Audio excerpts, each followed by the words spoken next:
Iya, lantas seberapa mendesak program bela negara ini harus diterapkan dan apa bedanya program ini dengan program wajib militer yang dianut oleh sejumlah negara? Kami akan mengulasnya langsung dengan sejumlah narasumber yang sudah hadir di studio. Bersama kami ada Wakil Ketua Komisi 1 Bidang Pertahanan DPR, Hanafi Rais. Selamat malam Mas Hanafi. Selamat malam Mas Wahyu. Terima kasih sudah hadir, dan juga ada pengamat politik yang juga akademisi Karim Suryadi. Prof. Karim, selamat malam.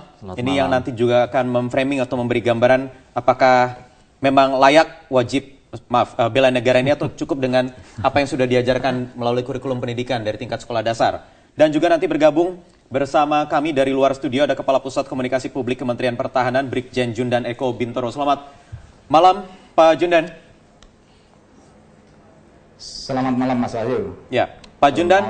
Ya, terima kasih sudah bergabung bersama kami. Saya ingin langsung ke Anda, apa sebenarnya konsep bela negara ini Pak Jundan? Ya, betul seperti Mas Wahyu sampaikan bahwa nanti tanggal 19 Oktober ini secara serentak akan dibuka di 45 kabupaten dan kota tentang pembentukan kader bela negara. Nah, pembentukan kader bela negara ini sebetulnya bertujuan untuk mendapatkan kader yang nantinya dapat menyelenggarakan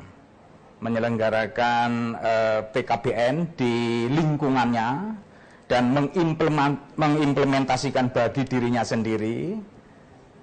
Ya, itu yang menjadi tujuan. Adapun sasarannya sebetulnya sasaran ini agar tercapai 5 nilai bela negara, di mana ada kecintaan kepada tanah air, sadar berbangsa dan bernegara, rela berkorban, dan memiliki kemampuan awal bela negara. Itu sebetulnya sasaran yang hendak kita capai.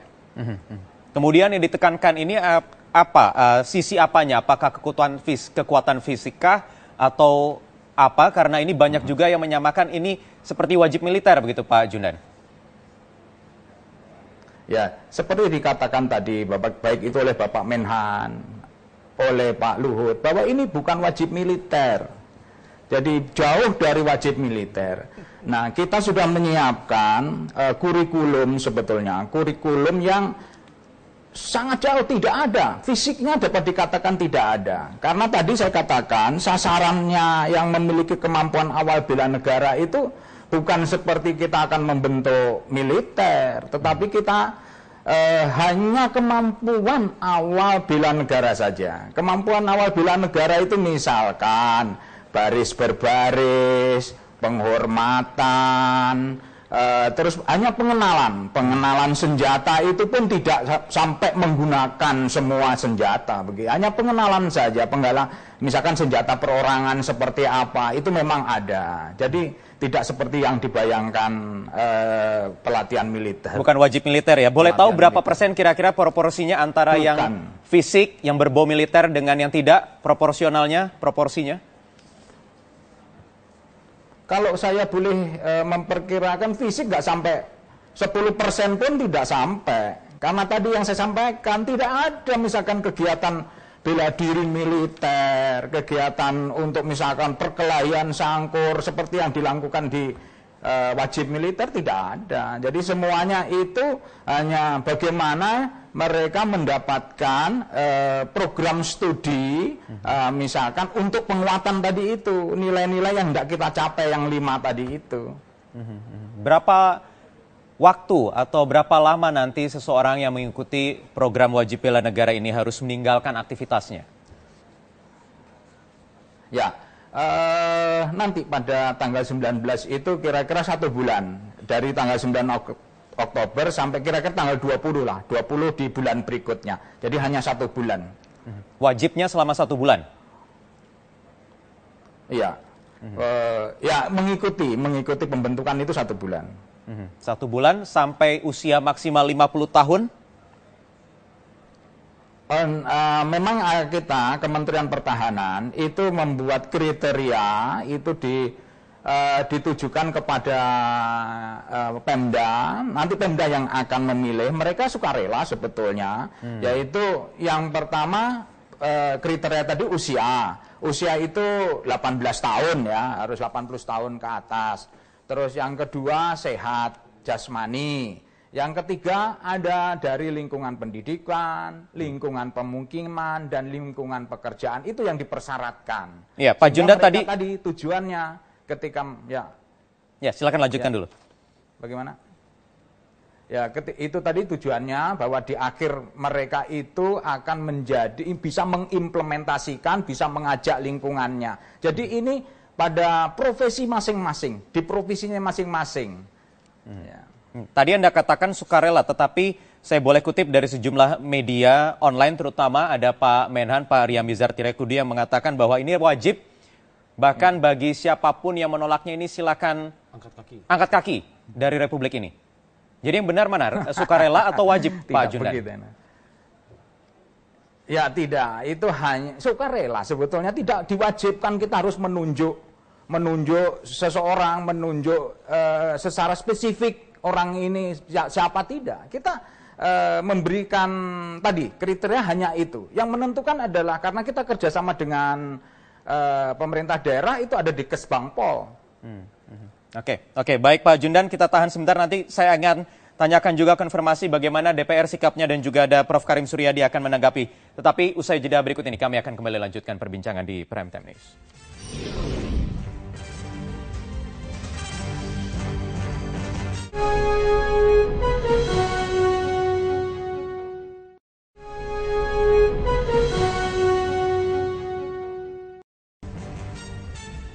Ya, kita lanjutkan perbincangan. Saya ingin ke Prof. Karim langsung. Prof. Karim, saya ingin minta tanggapan Anda.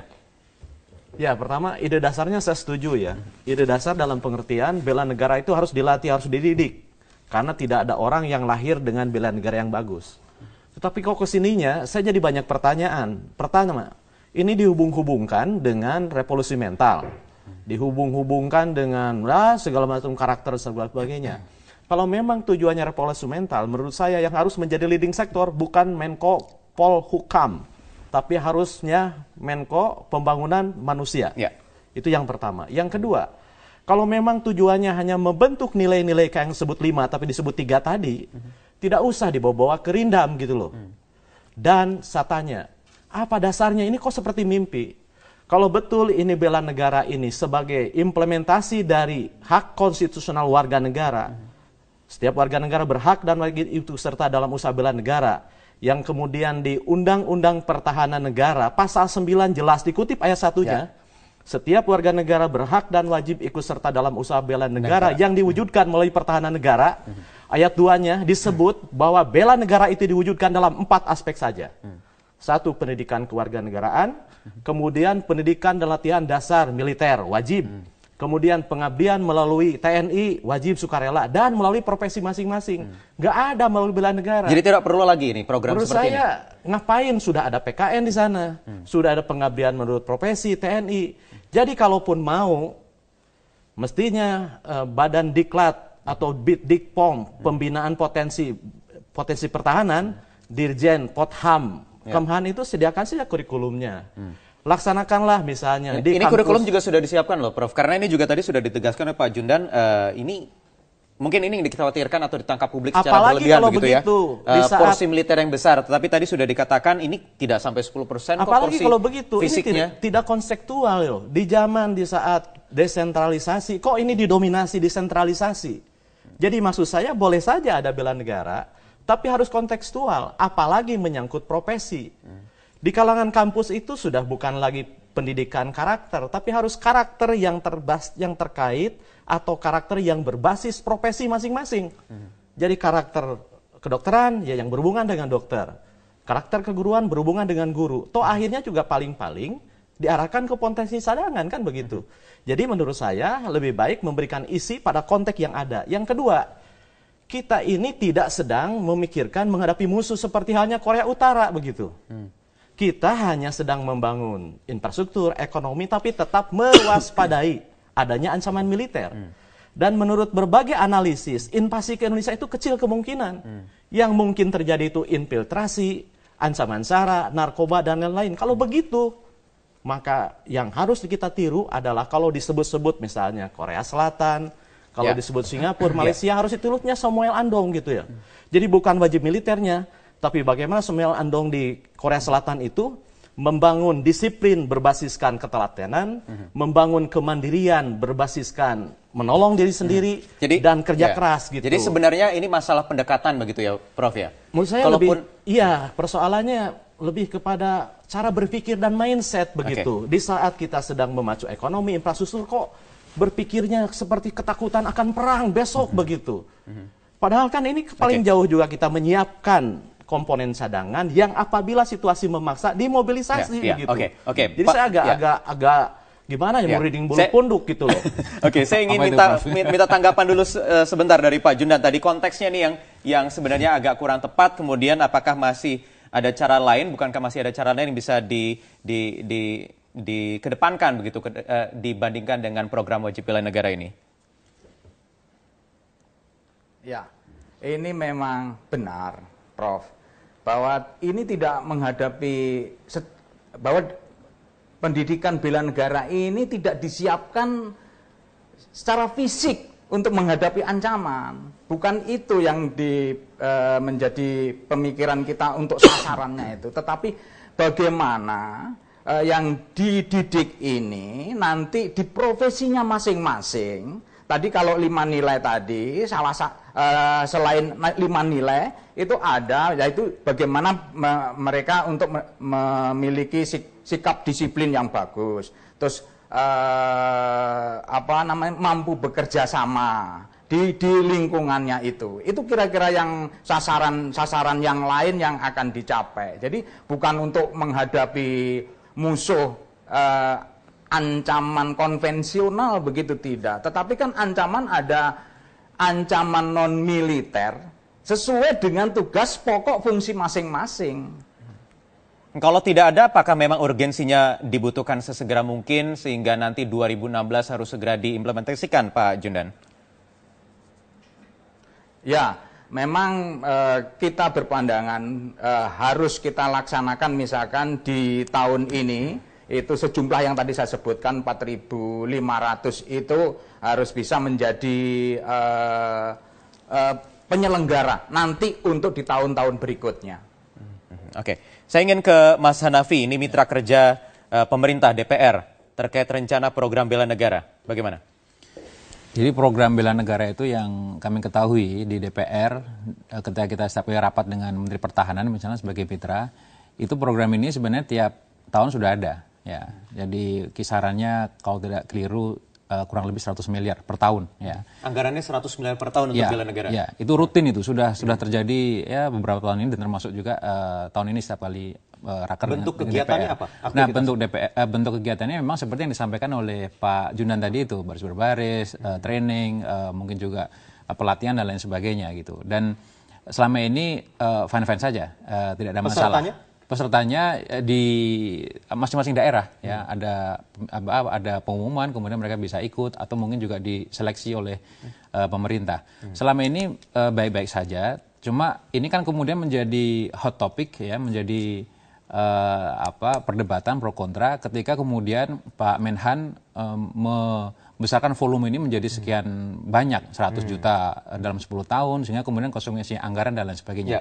Bagi saya ini kita harus memahami Pak Menhan ini tentara yang jago strategi dan berhasil menarik perhatian kita semua sekarang ini gitu. Sehingga kita pro kontra seperti ini kan ya. Dan ternyata berhasil gitu. Dalam waktu dua hari kita semua bicara soal bela negara. Nah, saya memahaminya bela negara ini selain mungkin bobot hankamnya itu ada, itu juga perlu di-insert, perlu disisipi dengan pendekatan yang lebih kontemporer. Saya ambil contoh misalnya, kita tidak usah mengatakan ambil contoh wamil dari Korea Selatan, Singapura, Malaysia dan lain sebagainya, Iran, Israel dan lain sebagainya. Itu terlalu jauh. Terus juga tadi Pak Jundan mengatakan ini bukan wajib militer juga. Saya lebih ingin kita mensisipkan program bela negara ini dengan pendekatan kontemporer, meminjam apa yang dilakukan oleh Amerika Serikat dengan program yang namanya Peace Corps. Jadi relawan dilatih melalui anggaran APBN Amerika, bahkan melibatkan donasi swasta ya, yang tentu transparan ya, yang kemudian misinya adalah misi perdamaian, kemudian melakukan resolusi konflik di luar negeri. Ya. Nah kalau ini kita di dalam negeri cukup, ya. Karena negara kita ini kan meskipun di sana ancamannya jauh lebih besar, beda dengan kita ya. Nah kita ini punya ancaman yang sifatnya lebih banyak, bukan ancaman tradisional, perang teritori, perang antar negara, enggak. Kita ancaman ancaman non tradisional.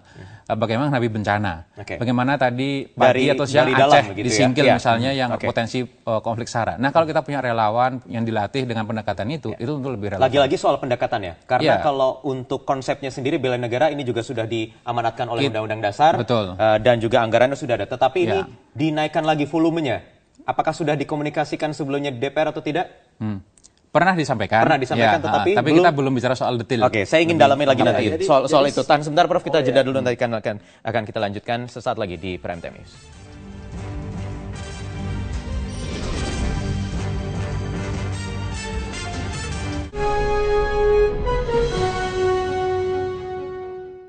Oke, saya ingin ke Mas Hanafi, ini mitra kerja pemerintah DPR terkait rencana program bela negara. Bagaimana?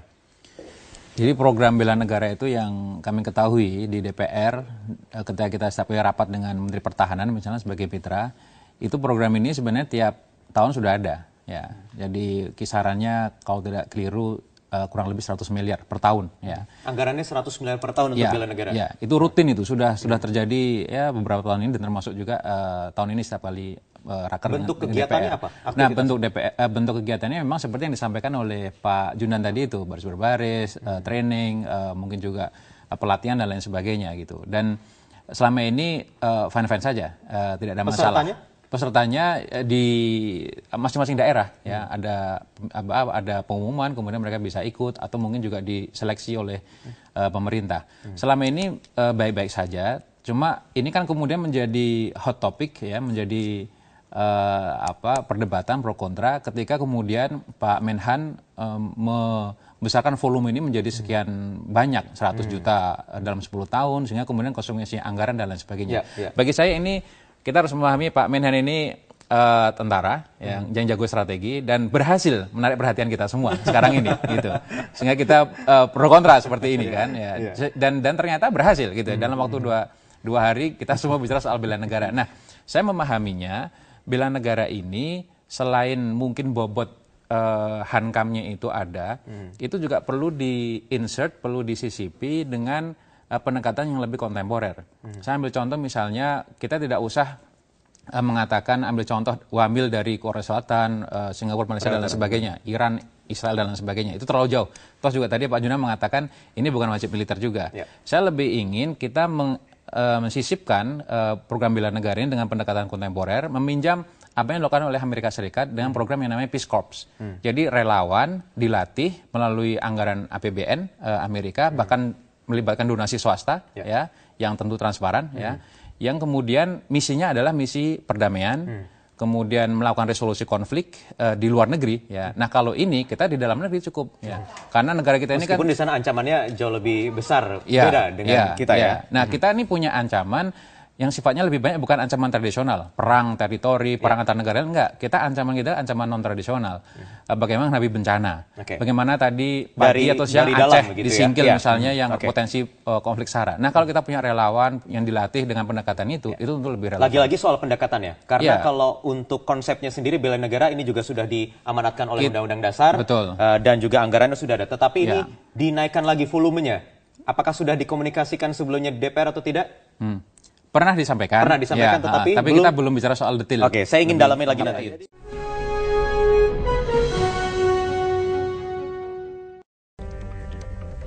Ya, kita lanjutkan kembali perbincangan. Saya ingin kembali ke Mas Hanafi. Tadi sudah dikatakan ada anggarannya memang tiap tahun untuk program bela negara ini 100 miliar per tahun. Kemudian ada konsep program baru lagi nanti wajib bela negara ini yang akan mulai running lagi, kemudian volumenya ditangkatkan, targetnya 100 juta dalam 10 tahun ke depan, artinya volume anggaran juga sudah besar. Apakah ini sudah dikomunikasikan sebelumnya, karena ini sudah harus jalan tahun depan, bagaimana ini? Memang Pak Menteri pernah dalam raker kita pernah menyampaikan program bela negara, ya. Tetapi memang waktu itu kita tidak membahasnya secara detail, secara lengkap begitu, ya. Cuma sepintas saja gitu. Tapi kemudian ketika ada ide angkanya menjadi besar, konsumsi anggaran juga pasti akan semakin besar pula, itu memang belum dibicarakan ya. Tapi ini saya kira saya menafsirkan ini cara Pak Menteri ini berkomunikasi publik ya, menarik perhatian supaya kita akhirnya bicara soal ini gitu. Jadi saya tidak mempersoalkan angkanya ya. Tetapi bahwa semangat ini menjadi ide besar atau program besar pemerintah, silahkan ya. Yang jelas payung hukumnya itu mewadahi itu gitu. Jadi misalnya selain angkanya juga itu kalau dalam hitung-hitungan cukup fantastis karena harus memfasilitasi 100 juta warga negara. Ada profesi ini usia produktif yang harus meninggalkan kegiatan sehari-harinya walaupun 1 bulan, tapi kan harus diganti dan lain sebagainya. Jadi untuk masalah konsumsi anggaran ini tentu bisa punya banyak opsi ya. Kalau pakai APBN itu berarti payung hukumnya juga harus jelas dulu. Kalau selama ini kan program bela negara ini saya kira dicantolkan ke Undang-Undang Pertahanan Negara ya. Jadi kalau memang ini mau menjadi volume yang lebih besar dan dianggap menjadi program strategis pemerintahan sekarang, ya tidak ada salahnya juga ditawarkan Undang-Undang bela negara gitu ya. Dan di situ kemudian akan diatur secara lebih rigid soal volumenya, tahapannya, kemudian anggarannya melibatkan seberapa jauh dan lain sebagainya. Supaya apa? Supaya tanggal 19 Oktober dan selanjutnya itu tidak menyalahi aturan. Itu dia. Kalau ternyata memang tetap harus dijalankan, pemerintah bisa sebenarnya tidak tapi anggarannya hanya 100 miliar itu tadi, tidak ada anggaran lebih. Tapi bisa mengusulkan Perpu misalnya. Gitu. Cuma kalau Perpu kan jadi perdebatan. Mana kritisnya, mana galanya. Tapi ya nggak masalah juga. Dulu Undang-Undang Pilkada juga kalau Perpu. Saya ingin tanyakan langsung kalau gitu ke Pak Jundan. Pak Jundan, anggarannya memang sudah ada 100 miliar, kemudian nanti masih belum mendalam lagi, termasuk juga payung hukumnya apakah perlu diatur dengan undang-undang khusus bela negara ini. Tetapi ini kan program sudah direncanakan akan berjalan 19 Oktober nanti. Bagaimana jadinya Pak Jundan? Ya, jadi begini Mas Wahyu. Program bela negara ini sebetulnya adalah program rutin. Program rutin yang tadi disampaikan oleh Mas Hanafi tadi ya. Jadi program rutin yang sebetulnya sudah berada di bawah salah satu Direktorat Jenderal Potensi Pertahanan. Hanya sekarang ini sebetulnya dialihkan dan lebih spesifik untuk membentuk yang 100 tadi. 15 tahun ke belakang, yang 15 tahun dari mulai yang lalu, 15 sampai sekarang, itu sebetulnya sudah ada kader bela negara itu sejumlah 67 juta. Ya, ini 67 juta, makanya ada 2 program, yaitu program reguler dan program khusus. Program reguler itu ada mendidik kader bela negara tadi, kira-kira kita hanya sekitar 33 juta lah. Nah, sedangkan program khusus itu sekitar 67 juta tadi yang saya sampaikan, berdasarkan data yang ada itu. Nah, itu yang akan melalui program khusus yang waktunya hanya pendek. Waktunya hanya pendek. Kemudian berarti tetap menggunakan pos anggaran yang lama dan juga nanti tetap programnya akan tetap dijalankan ya, program bela negara yang akan di-launch per tanggal 19 Oktober ini nanti ya. 19. Baik. Prof Karim? Ya, saya tahu ini bukan program baru ya. Bahkan mahasiswa saya secara sukarela dia mengundang tentara kok untuk mengadakan latihan dasar kepemimpinan, latihan keprajuritan gitu. Dan itu tidak jadi soal. Dan sering saya katakan bahwa masalah bela negara, masalah penghormatan terhadap simbol-simbol negara itu bukan hak eksklusif tentara. Dan harus kita ambil alih semua. Kita harus ikut campur, karena itu hak kita. Jadi artinya ketika ini direduksi menjadi datang dari Kemhan gitu ya. Kemudian peserta digiring ke Rindam. Maka kesan militerisasi itu tidak akan hilang. Ini soal image, itu yang pertama. Yang kedua, apalagi menyangkut jumlah 100 juta. Ini tidak bisa lain selain katakan mobilisasi. Seperti kita akan menghadapi perang. Jadi maksud saya, buatlah kurikulum kalau mau dibuat kurikulum. Dan lakukanlah menurut 4 jalur yang ada saja. Untuk menumbuhkan lagi, mengembangkan lagi kecuali kalau undang-undang bela negara itu dibuat ya silahkan. Tapi kan belum ada undang-undang bela negara. Yang ada undang-undang pertahanan negara. Dan di dalam undang-undang pertahanan negara hanya menyebut 4 jenis, 4 media. PKN, pendidikan kewarganegaraan, latihan dasar, tentara, profesi. Jadi silakan saja serahkan secara kontekstual ke profesi masing-masing. Untuk mengembalikan rasa cinta terhadap negara dan bangsa seperti yang ditegaskan oleh Menhan, apakah cukup dengan 4 poin tadi? Tidak, itu butuh habituasi ya. Butuh habituasi. Misalnya di sekolah, ada pasukan khusus. Anak saya saja mengibarkan bendera jam 6 sukarela kok. Gitu. Jadi menurut saya karakter ini tidak bisa diindoktrinasi begitu saja. Sekarang konteksnya sudah berubah gitu ya, sudah beda. Jadi harus kontekstual gitu ya, dan harus membaca semangat zaman itu yang penting. Jadi ide dasar saya setuju, karena bela negara tidak dibawa sejak lahir. Tapi bacalah semangat zaman agar berjalan gitu. Yang kita inginkan kan kecintaan ini tumbuh gitu. Baik. Intinya semua sepakat ini programnya baik, bagus, kemudian tinggal pendekatan dan juga implementasinya yang harus didalamkan. Kita sudah habis Mas Hanafi, mohon maaf. Nanti kita ada waktu lagi. Yang penting diperkaya Mas dengan pendekatan-pendekatan baru. Baik. Terima kasih Bapak-bapak, Mas Hanafi dan juga Prof. Karim dan juga Pak Jundan atas waktunya bergabung dari Kantor Kementerian Pertahanan atas perbincangan malam hari ini di Prime Time News. Ada yang ramai nih di media sosial dan juga di pemberitaan kami di Content and Knowledge Management Metro TV, yaitu soal bela negara. Sampai hashtagnya bela negara dan hashtag tolak bela negara yang juga meramaikan trending topik di Indonesia. Karena memang ada wacana ini dari Kementerian Pertahanan untuk membuat program bela negara. Nah sebenarnya ini nih katanya tujuannya untuk mendukung pertahanan negara dan akan merekrut 100 juta kader dari masyarakat berusia kurang dari 50 tahun. Nah, rencana ini nih menuai kritik banyak sekali. Kalau kita lihat, coba kita tunjukkan ini respon dari netizennya. Karena juga yang ada yang menganggap ini sebenarnya bela negara tuh wajib militer atau bukan seperti yang dimiliki oleh Singapura, oleh Korea Selatan, oleh Israel misalnya. Dan apa sebenarnya kepentingannya kalau misalnya kita tuh memiliki program ini, dan apakah ada anggarannya, itu juga yang terpenting. Dan sebenarnya konsepnya seperti apa? Mungkin nggak cuman kalau misalnya cuma hanya 30 hari dalam setahun nih seperti yang tadi dikatakan. Apakah itu akan efektif atau tidak? Sudah bersama kami Al-Araf, Direktur Program Imparsial dan juga pengamat militer di sini, Mas Al-Araf. Sebenarnya nih apa sih kalau dilihat tujuan dari pemerintah untuk buat program bela negara? Karena kok tiba-tiba aja muncul begitu loh wacana ini. Betul, nah saya rasa masyarakat sendiri bingung ya. Apa sebenarnya tujuan dari bela negara? Katanya ingin membangun rasa nasionalisme. Kalau tujuannya untuk membangun rasa nasionalisme, sebenarnya yang sedang ingin dibangun oleh negara adalah bagaimana membangun cara pandang dan paradigma berpikir masyarakatnya. Nah itu sebenarnya sudah lebih tepat kalau dilakukan oleh Kementerian Pendidikan.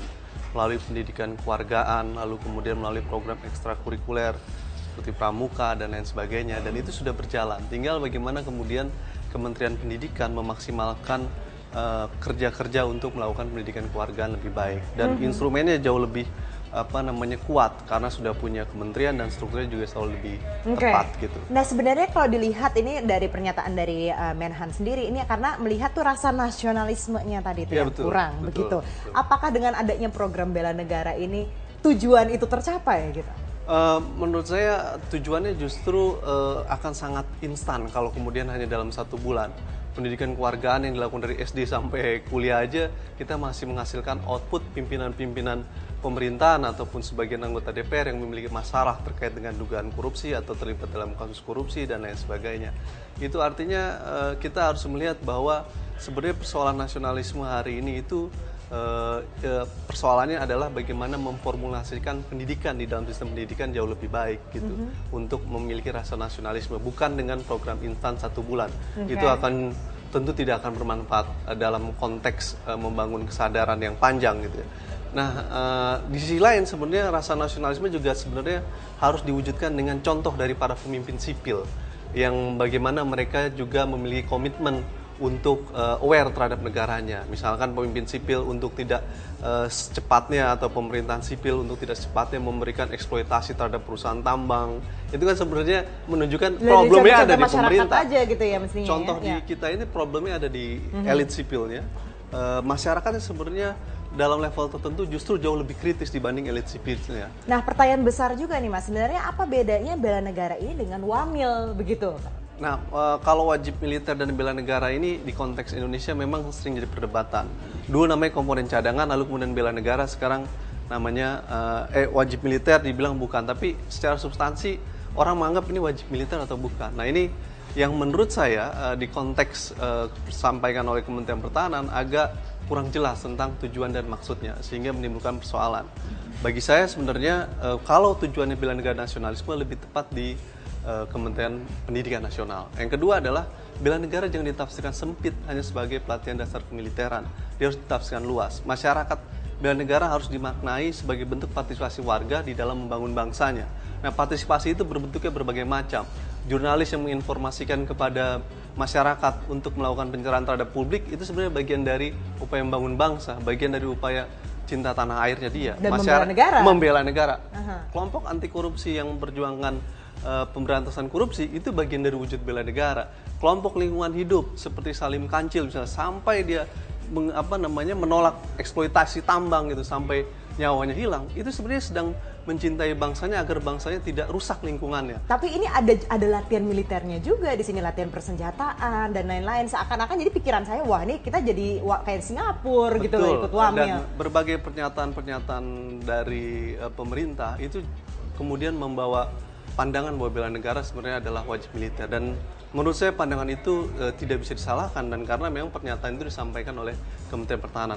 Kalau menurut saya wajib militer ataupun di sini disebut bela negara, ini harus dilihat dalam kacamata yang tepat, dalam artian kalau bela negara sebaiknya di Kementerian Pendidikan harus ditafsirkan luas. Kalau untuk memperkuat kapabilitas kekuatan pertahanan ya, sebaiknya pemerintah justru memperkuat komponen utamanya. Jangan sampai jadi beban anggaran, Mbak, buat sektor Mas pertahanan. Al-Araf, kalau kita lihat ini dari contoh dari Singapura, Korea Selatan, Israel nih, misalnya yang punya WAMIL, itu justru juga memperkuat brotherhood-nya gitu. Kemudian juga memang nasional, jadi nasionalis banget, jadi bangga banget gitu.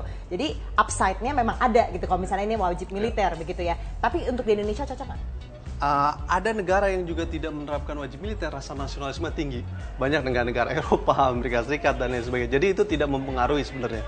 Yang kedua, mereka membangun wajib militer untuk meningkatkan kapasitas kekuatan pertahanan ya. Karena Korea Selatan nyata melihat Korea Utara sebagai ancaman. Jelas ada musuh ya? Jelas. Kalau di Indonesia, saya khawatir bahwa realitas pembangunan bela negara akan menjadi beban buat anggaran pertahanan. Sementara komponen utama kita, persenjataannya masih kurang, kesejahteraan prajuritnya masih kurang. Artinya hingga ke depan kita harus memperkuat komponen utamanya dulu, membeli persenjataan yang baik dan peningkatan kesejahteraan perkuat prajurit. komponen utamanya. Terima kasih banyak Mas Al-Araf, Direktur Program Imparsial sekaligus pengamat militer, sudah bergabung bersama kami, dan kami akan kembali saat lagi. Brad Pitt menjadi Bob Marley, benarkah ini akan terjadi? Sesaat lagi di Trending Topic.